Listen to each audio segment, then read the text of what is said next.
శాఖలో అధికారుల బదిలీలు.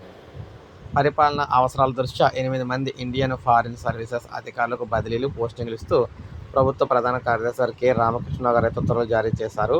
ప్రస్తుతం హనుమకొండ, జనగామ జిల్లా అటవీ శాఖ అధికారిగా పనిచేస్తున్న బూక్య లావణ్యను మహబూబాబాద్ జిల్లా అటవీ అధికారిగా బదిలీ చేశారు.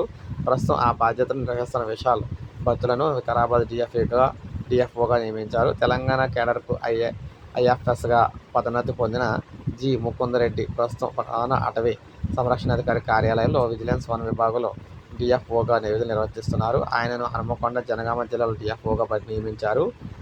ఐఎఫ్ఎస్గా పదోన్నతి పొందిన ఎ. నరసింహారెడ్డి ప్రస్తుతం నిర్వహిస్తున్న తెలంగాణ ఎస్సీ/ఎస్టీ స్టడీస్ సర్కిల్ డైరెక్టర్ పదవిలో కొనసాగుతున్నారు. ప్రధాన అటవీ సంరక్షణాధికారి కార్యాలయం పరిపాలనా విభాగంలో అటవీ డిప్యూటీ కన్జర్వేషన్ ఆఫ్ ఫారెస్ట్గా పనిచేస్తున్న డి. సంహితను అదే కార్యాలయంలో ఫారెస్ట్ కన్జర్వేషన్ యాక్ట్ విభాగం డిప్యూటీ కన్జర్వేషన్ ఆఫ్ ఫారెస్ట్గా బదిలీ చేశారు. ఐఎఫ్ఎస్గా పదోన్నతి పొందిన ఎం. జ్యోతి ప్రస్తుతం మెదక్ డిఎఫ్ఓగా ఉన్నారు. తనని అదే పదవిలో కొనసాగిస్తూ ప్రభుత్వం ఉత్తర్వులు ఇచ్చింది.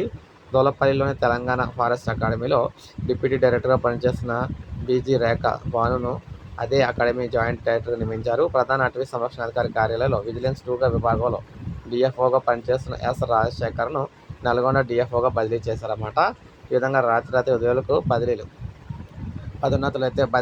అయితే ఇవ్వడం అయితే జరిగిందనమాట. సో ఇది అప్డేట్. ఒక లైక్ చేయండి, సబ్స్క్రైబ్ చేసుకోమని